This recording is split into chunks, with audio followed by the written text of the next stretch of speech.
Hello. Hi, Omo. Yeah, welcome. Don't mind How you the doing? light. It's we are adjusting. These are the times to adjust. I hear you loud and clear. All right. So just let's know you. Like, who are you? Your name? What you do? Where are My name you? is Adora.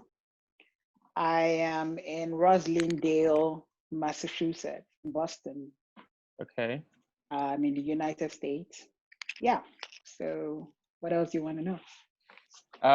Yeah. We just jump into it. You just got into the United States like not too long ago, right? Yes, I got in about 2 weeks ago. 2 weeks ago. Um, just it was a bit of a. I was due to be here um, at the end of March. But when the whole COVID-19 scare started, and I wasn't sure what was going to happen with flight schedules and all. Um, I think part of what happened was my March 31st flight was my March 30th flight was cancelled, Okay. so I had to find any flight that would get out of. I was in Lagos in Nigeria. I had Yeah. to find any flight that could get out of Lagos to get me here. And part of my fear was that, lockdowns would start happening and airports would start shutting down and things like that. So I had to get out of Lagos as fast as I could to be here. I was kind of lucky because the day I got out, after the day I got out, the next day the lockdown happened. I think Nigeria stopped allowing flights in, but flights were still going out. And then after a while, they just shut down everything, all travel. So I got here just in the nick of time.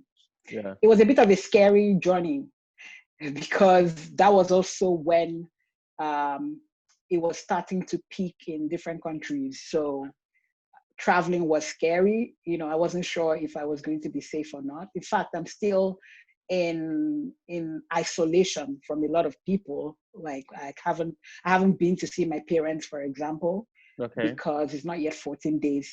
I think today is the 13th day, and it will be 14 days tomorrow. So I'm just waiting to see if I have any symptoms or not. It's Yeah. not looking like I do. So even if I Okay. did, even if I got it, I don't know. Yeah. Yeah. There are those people who show symptoms and there are those who don't.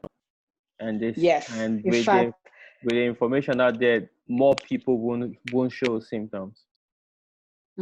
I've been having what seems like allergies, which Okay. makes sense because of the weather, changing weather. And this is actually like flu season. So Yeah. I think maybe it's allergies. It might just be something else. Who knows? Yeah. I'm fine. Yeah. I also know that like you started paying attention to this um early, Yes. and Yeah. some decisions you made were even before the 2 weeks when you had to travel. Like prior Yes. to that, some decisions you made were informed by the virus. As the virus was moving between China, Europe, and America, Mm-hmm. you were making decisions. Mm-hmm. Do you think it's because though you were in Nigeria, but you had invested eyes and ears in America, or was it just you paying attention to the global um, happenings? So it was several factors. One was the fact that I've part lived in the US for some years now. So I partly live in the US, I live in Nigeria. So um, I had to, it was important that I was here Yeah. um, at the end of March, at least. So that made me, of course, I was monitoring what was going on with travel, at least. And then my job also demands that I have an eye out for what's going on in the environment. Okay. Like my job is business strategy, org transformations, things like that. So I usually need to know what's happening. So that made me pretty aware of what was going on. But travel was a big part of why I had a trip. I had some trips that were scheduled in the month of March and in February. Okay. So as soon as the health scare started, it was important to know. Like I was supposed to be at the Asabako Festival. festival Yeah, in my Accra, festival. But for you were like, example. no, I'm not coming. Yes, your festival. Uh, I'm not gonna endanger myself. I had pictures of being quarantined in some hotel or something and missing my March 30th date, and all that. So anyway, here we are.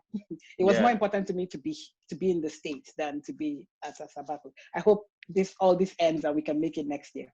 Oh, definitely.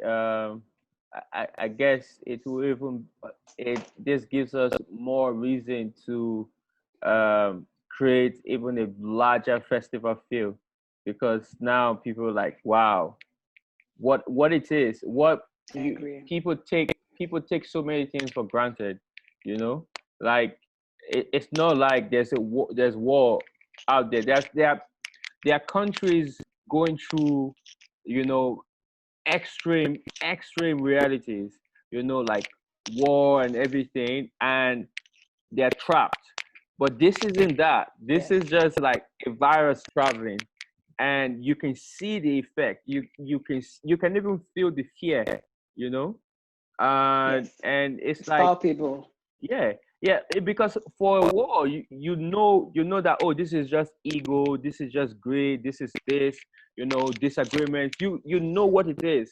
If everybody was to drop their ego, you might reach an amicable understanding and end Resolution. Yeah. resolution and end the war. But for this, you don't know when. You don't know.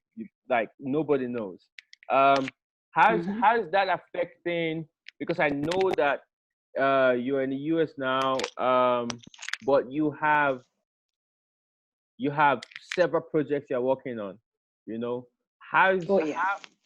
how is this informing how you navigate?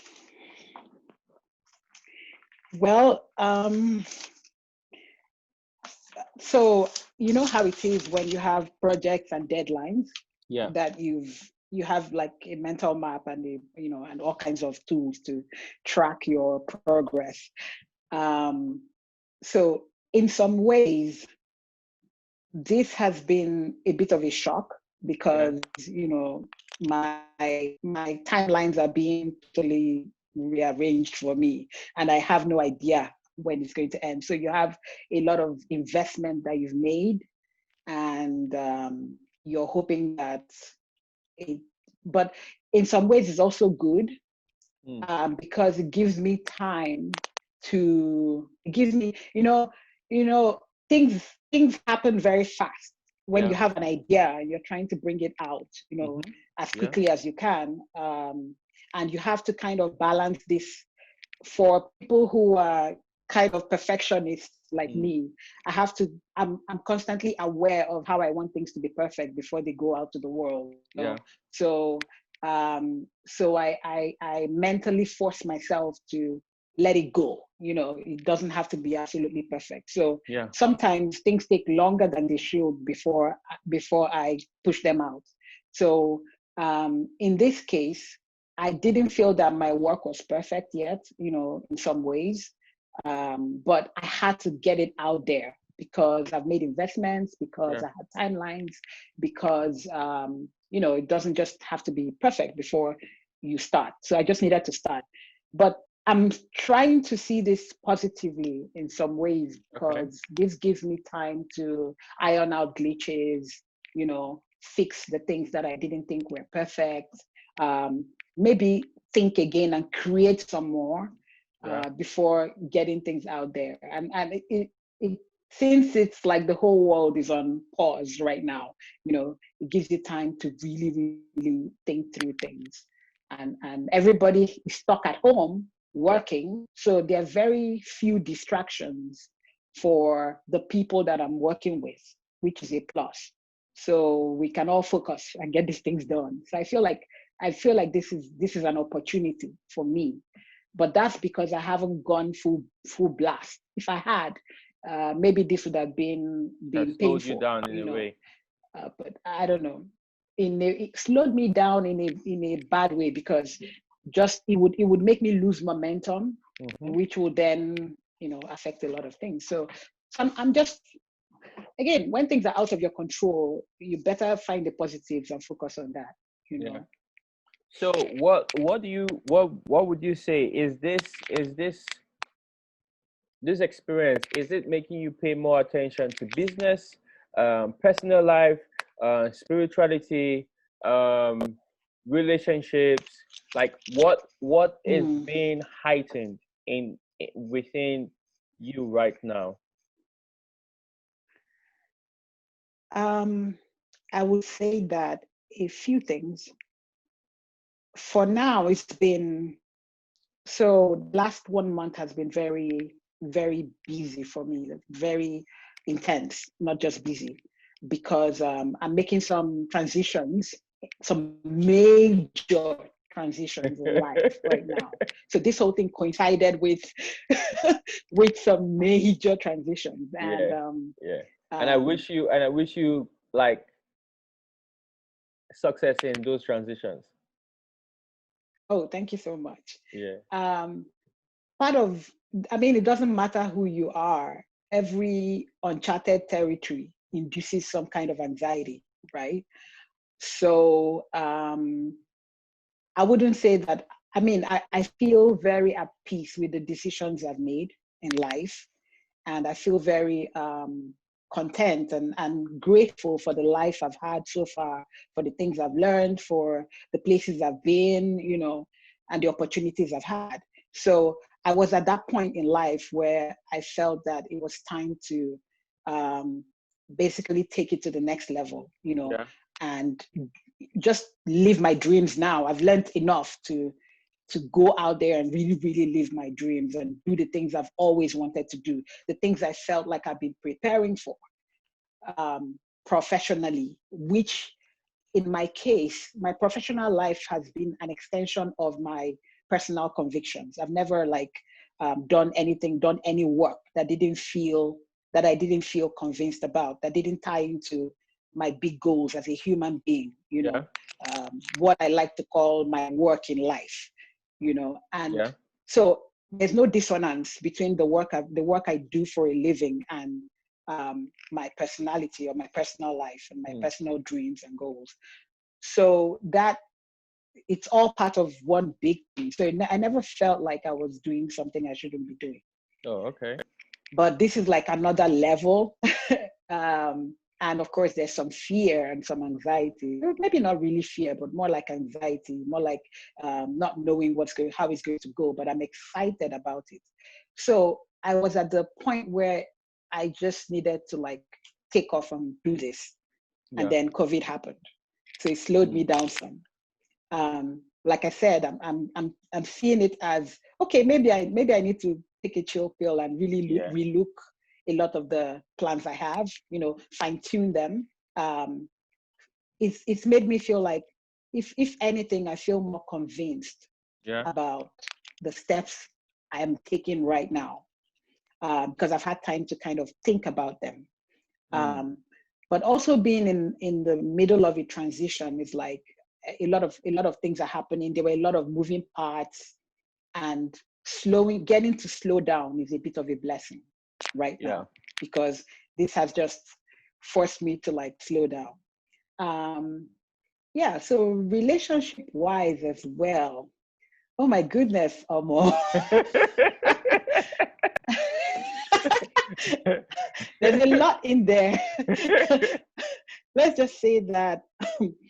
um, so personally, I will just try to say this as, I hope this is enough, but this will be so vague.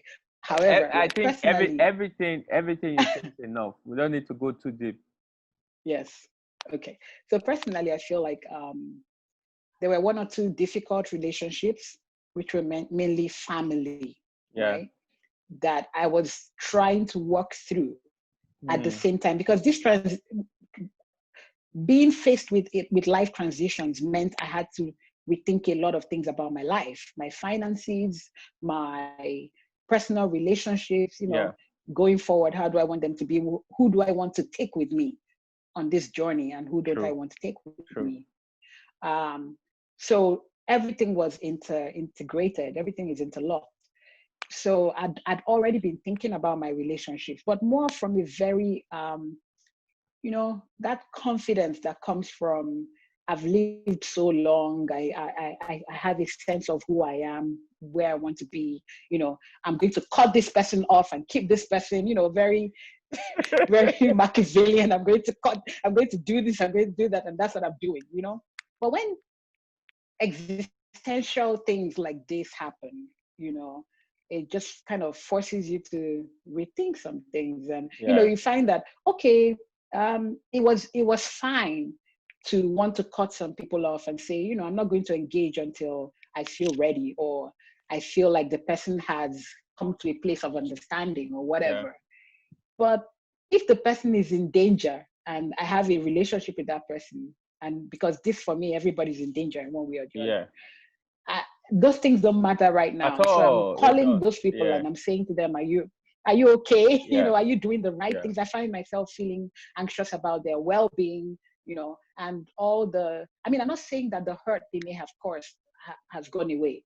No, but what I'm saying is, you just realize that I do actually care about this person. So it means that now I have to rethink my position. Is there a way that these relationships can function going forward, maybe after this whole thing is over? And it just starts to tell you what really matters and what doesn't. So it's still work in progress. I don't have the answers, but this is where I am. Everything then is professionally, sorry. No, I'm just saying everything is work in like progress. I said, yes, absolutely. Professionally, it's also given me, I was already at that point where I felt a need to use everything I've learned as much as I can access. Sometimes you don't even know what you have until you're faced with this situation. So in my head, as I was making this transition, it was about harnessing all the learnings, all the situations I've been in life, all the things I find. I don't think that we're human, we're complete beings. We're not compartmentalized the way we like to compartmentalize ourselves. How people have their work selves, and they have their family selves, and they have their play selves. They have a different self for different situations and different people. I've never felt that that's how we are. I've always felt that if you're at work, you can use things you learned at home, or things you learned wherever you at play, or it's the same you. If you find a way of bringing all those competencies together, you probably be your best self. So in striving to be my best self, I've always tried to find projects or things that integrate all these different parts of me as one being, and not this separated, compartmentalized person. So so I find that was where I was before COVID started. So what COVID has done is to reinforce that even more. And it's also eliminated some of the anxiety that I had about how to present what I'm trying to say to the world, so I'm just like at this, what, just do it. Just go ahead and just do it. As long as I'm as authentic as I can be, and as long as I'm who I think I am, and evolve as I'm evolving, it doesn't really matter to me anymore right now. So there's a level of anxiety that COVID just took away. It's just like, what? Things that are completely out of your control happen. So a lot of things don't really matter. Yeah. Well, there's so many directions we could go, but bringing it back home. What, as someone who has lived in Nigeria and will continuously operate in Nigeria, what would you say? Name three things, three maybe ideas or stereotypes, or just three things you would like people to rethink as Woohoo. Okay, so the so the first thing would be for me is that, of course, if you know, we're all human at the end of the day. You see, yeah, COVID doesn't care whether you're black, white, asexual, agender, you know, um, whatever, bisexual, whatever. COVID doesn't care. It's yeah, affecting all of us, yeah, regardless of color, regardless of ethnicity yeah, or race or whatever. It's a human problem. yeah, So, first, we are all human. And if there's any message tried to I've tried to be consistent about, it is my belief that humanity is humanity. And when one segment of humanity or one demography is being oppressed, I believe that everyone else should speak for that segment or that demography, because oppression is oppression and it can true, be anyone at any time. So, true, and it's kind of stronger when people who are not in the situation, who are not in the oppressed group, speak out for the oppressed group. You don't have a stake per se in it, so your voice is louder. You're mm, speaking from a position of privilege. yeah, So understanding someone else's pain is as human as we can get. So for me, that has always been fundamental. And I think this situation brings it out a lot. In Nigeria, there's a lot of divisions. There's a lot of, just like in every part of the world right now, we're all taking sides and being very fundamentalist about the ah, sides we're taking. We're all saying, oh, this is me and I cannot change. This is what I believe, and it's cast in stone and I don't care. very Anyone else who doesn't stagnant. believe it is stupid, yeah, or something. So it's not, life isn't like that. Our belief systems are fluid. We change, we evolve. One day you think one thing and then new knowledge comes or new information comes and you change. And Yeah, now we're scared to even come out and say, I've changed my thinking about something, because true, all those people that you told on social media that this is what I believe are going to come for you. So there's real fear in changing your mind. You can't change your mind. So, but that's not how life is. So that's one. The second thing is that we needed an existential crisis, mm. as sad as it may seem, to sort of wake Africa up, Do you think especially Nigeria. do you think this would wake us in? I understand that forever system and functionality as we know it has changed, but do you think that this will wake us up? I don't think it will wake us up. There's no like magic wand that a Yeah, snap of a finger that will wake Africa up. It needs a series of happening. and you I think this think is this might one of them? catalyze. Yes, I think this is a very fundamental one. Okay, okay, Now we have, so so what I'm hoping for is that now we have a real reference. It's like when there's something to point at now for people who really want to drive change. You can now say to people, something like this could this, happen. yes, Because we hadn't, at least my generation hasn't seen anything like this before. yeah, My generation in Nigeria, this is the first time they're being faced with something that yeah, threatens life as they know it. So it's a wake-up call in some ways, in a lot of ways. So now a lot of us will pay more attention to certain things. true, So if you want to start a movement, you have a reference point.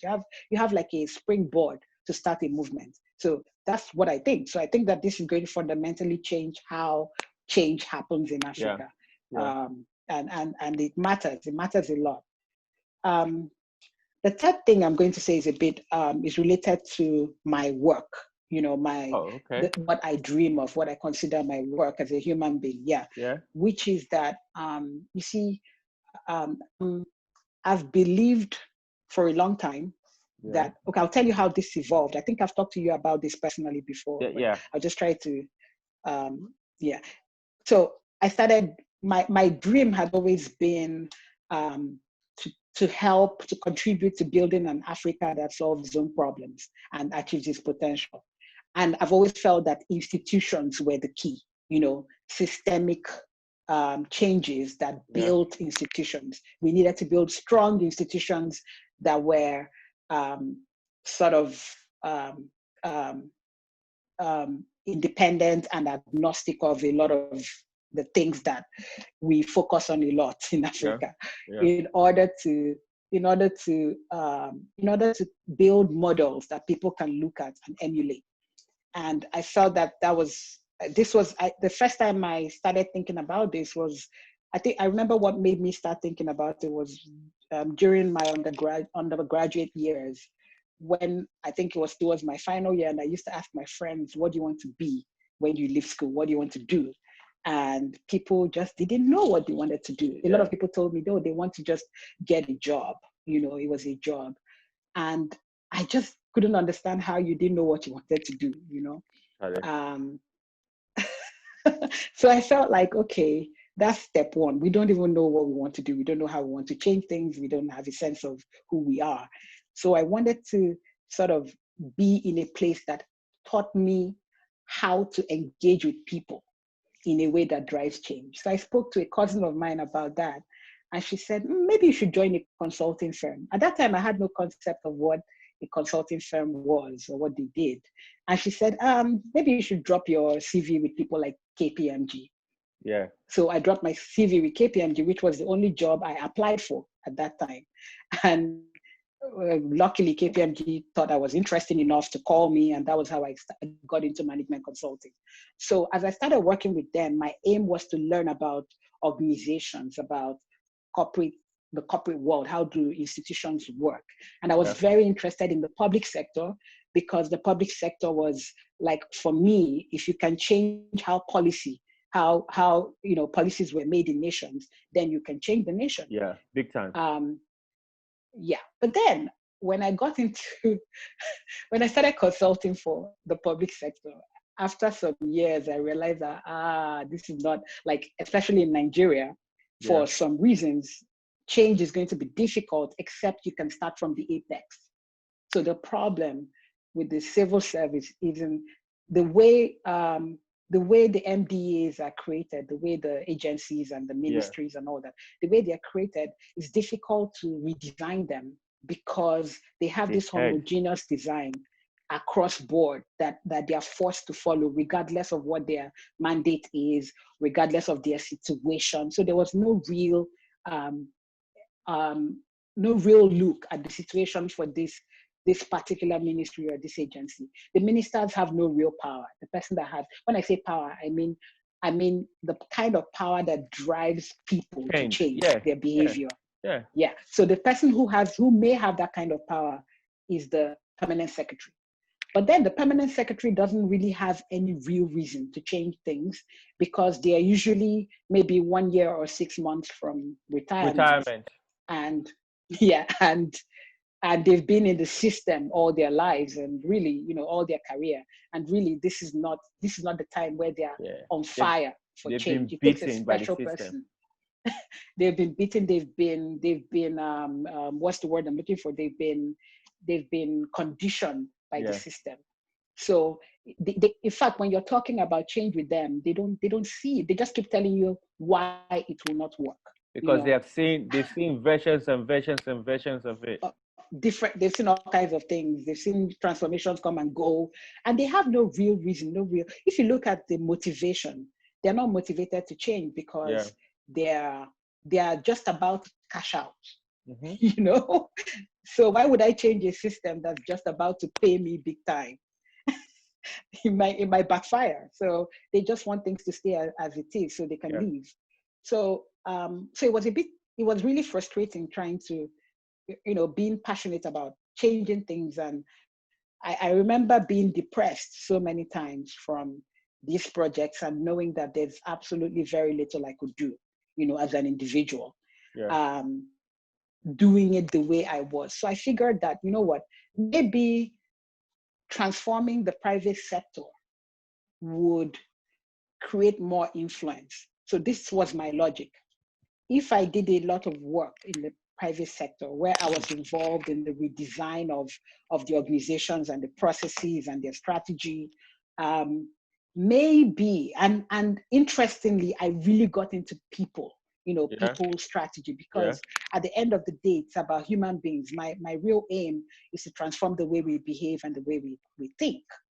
And so I got really involved in people transformation projects and things like that, because my thinking was, if I'm able to change the way the human beings that come to work every day, because those human beings are Nigerians, Yeah.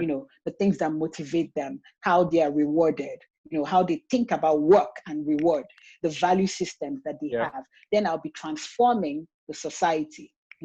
And if I'm able to do this with one or two organizations, then I would have created models that I can point at Yeah. and tell people that's a model that you can emulate, So that was my goal. Basically, so that's been my work for a long time. But to be honest with you, there's so many factors. Nigeria is like an onion bulb. You remove one layer and there are several other layers. You have to get to the root of the problem. There's all kinds of things, culture, so we kind of needed a catalyst like this. For example, in the past maybe 5 years of my 15 years of doing this, I was very, very interested and very, very, like, my job had been digital transformations, as it affected processes and people. Yeah. It was very slow, and I was more interested in indigenous legacy organizations, Nigerian owned Yeah. organizations that have been around for like 40 years, Yeah. Yeah. 50 years. And it was very difficult to get them to think. Of course, normally change is hard, but Yeah. it was really slow, and For them to make the and digital very, transition. very, yeah. But hey, look, Covered COVID is forcing them to rethink that. everybody. Yeah. You have no Now choice. you see what. In fact, nobody will question you if you come tomorrow and say you should really, really consider a digital transformation. Nobody's going to question you now. Yeah. I mean, I'm okay. Let me give you an example. You're telling people to self-isolate in Nigeria, Yeah. to stay at home and not go out. They can't order food online, for instance. They can't order groceries online. They True. can't have groceries delivered. Even here in Boston, we're not getting grocery delivered. Maybe maybe we may be lucky and order food and get it delivered once every 2 weeks, if we catch the delivery windows. And Yeah. these are organizations that had been digitalized before Yeah. this Yeah. happened. It's just that now demand is so much that they can't keep up. Their operations weren't scaled for this.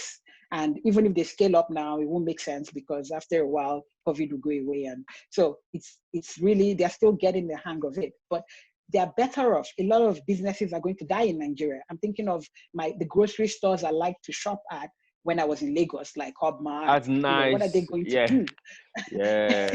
Yeah. What are they going to do? They're going to really suffer, from this. And if they had gone digital on time, this may not have been that much of it will be a problem still, but it won't be as devastating as it's about to be, So that means, I worry about a lot of things and a lot of yeah, people. that means for those who survive digitally, the business landscape, I think this is making everybody rethink how they transact and how they interact. Yes. It's as though the universe brought you tools Yeah. preparing you for COVID and you didn't use it. It's almost as if that's what happened. Yeah. Um. You Well, had the opportunity. so how is it right now? Because in Accra, I think we are still less than 200 people. It's like 100 and something. I think two deaths. Uh, Still not up to five deaths. Um, Mm. so and Ghana has been on a lockdown now for like 5 days. The borders were closed more than a week ago. Um, so, but you can see that there are still activities because you can't shut the country down because a majority of the people do not, they bank heavily on the day-to-day survival, right? Um, but the news and everything, it's not gory, it's not scary. Like, but I just realized Not that yet. in America, just like 2 days ago, Oh, a thousand, it's terrifying. a thousand four, I believe 40 people died. Yeah, Um, it's terrifying. Yeah, it's yeah, terrifying. When you think about it like that, the hundreds of thousands of people infected, 1,000 deaths. You, I mean, I mean, it's really like, in terms of what it looks like to me, yeah, it's amazing. I think I was discussing this with you yesterday when I was yeah, saying that it's changed the way we interact as human beings. I've yeah, always been I'm a bit of an introvert. I'm actually a serious introvert, so I tend yeah, to stay at home more than I go out. It's my jam to be indoors. But um, little things like remember when I was telling you that little things like, oh my goodness, I don't get to dress up anymore and go out. true, true, true. That's a problem. Like, Yeah, what am I going to do with my clothes? Anyway, true. it's there's this thing that like being being on the streets, like, so I tend to go running on my street. I've not Yeah, actually left my street yeah, ever since I've been here. And you see how people stay away from each other. It's almost yeah, like we're viewing each other with suspicion. yeah, So there's that social. It's really, really, it's an eerie thing that's happening about how humanity interacts with one another.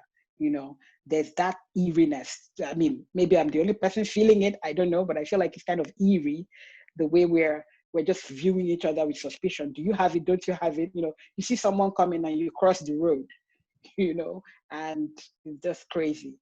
Um, Over here, the numbers in Nigeria are also not looking crazy like no, it's looking it's here. still I in think right Nigeria. now It's they have still about two, just two 190, deaths. Yeah, it's just two deaths. yes, two Um, deaths. yeah, and But they so are obviously, we yeah, know that the numbers that they're showing us in terms of infected people are definitely more. yeah. And But we also don't know who has died, really. We really yeah, don't know how many people yeah, have died yes, from true. COVID in Nigeria. Yeah, However, it's definitely not as crazy, because if it was, you can't really hide can't hide. large Yeah, numbers like yeah, that. You yeah, it would be clear. Yeah.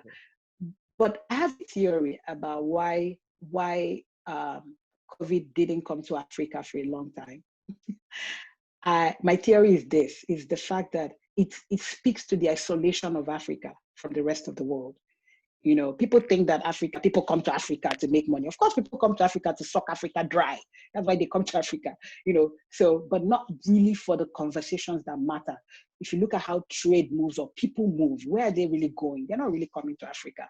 That's why COVID didn't come. I mean, that's just my theory. I have no yeah, statistics to back this up. yeah. But I'm sure if I did a map of how people move around globally for various reasons, I will see that Africa is a place where people don't really come to. Come So to they didn't so bring, in fact, the people that brought COVID to, more yeah, Asia. yes.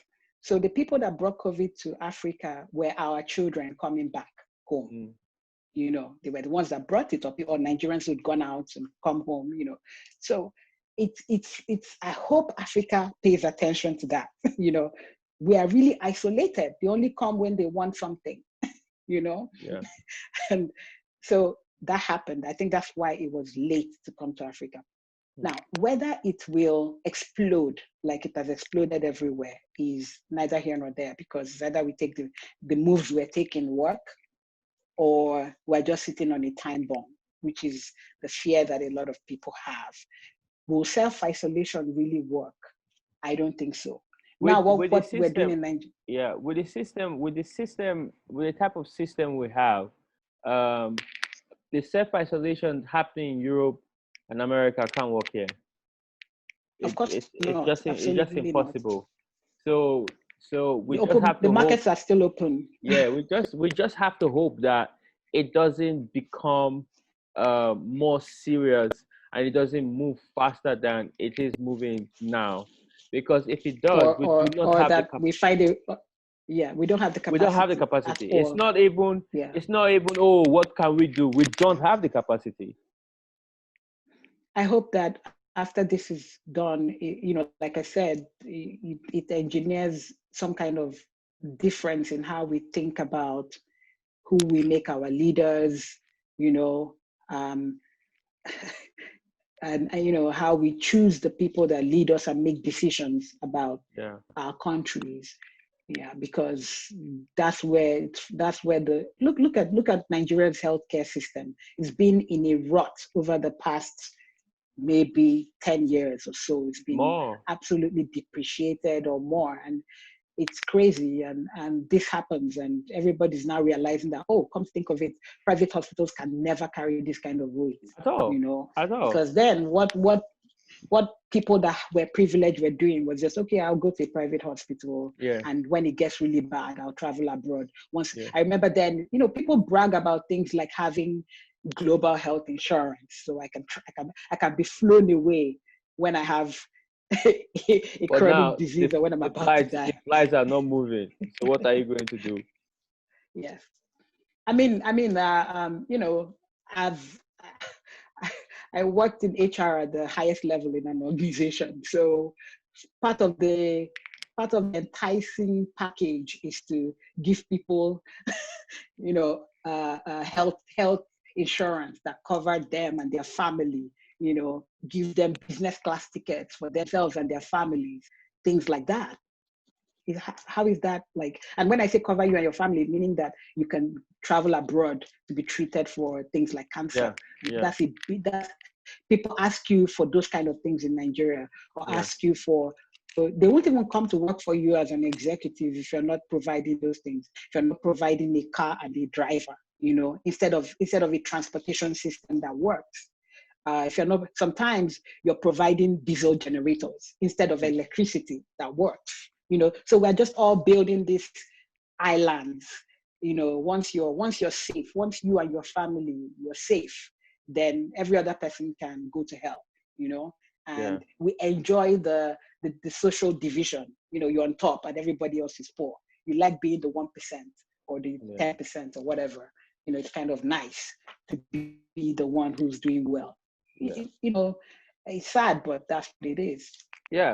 And these are the realities that we face daily. But I'm excitingly looking forward to your new venture. I Yeah. am excited Yeah. too. I think I'm totally excited. after all of this is over, we are going to see the rollouts and everything. Um, yeah, fingers crossed. Just want to say I know that you're still just settling in and everything, so I'm really thankful that you accepted to do this. Even though we have our own side conversations. Um, Yeah. so Adora, thank you I'm so very glad much. you're doing this. I think this is awesome. Thank you for Yeah, having me. I think this is amazing. thank I you. think you're creating a body of work that would outlive you or more. So Yeah, thanks, thanks, amazing work. thanks, thanks. Thank you for doing it. This is just my small way of saying what can we do, because a lot of people are just, for those who even have the privilege to be stuck at home, a lot of people are just home, going through fear, going through anxiety. Every Facebook post, every Instagram post, every news is Oh just yeah. triggering, Oh you yeah. know. Yeah. So for me, this conversation, it's not really to talk about COVID like that, but this conversation just would help anybody just know that, listen, the reality is is spread across. We are all struggling, we are Mm-hmm. all navigating, we are all figuring this out, and nobody is alone in Yes. however they feel. So this is what this is about. Yeah. And without this experience, I wouldn't have thought about using Zoom as a documenting A platform, tool. a tool to use. Yes. I'll be thinking about my phones, my cameras, travel, movement. But now, oh, okay, this can happen. And I look forward to continuing this as one of the channels I use after Yes. the entire experience is over. We just need to see your face clearer because Yeah, you could see my face.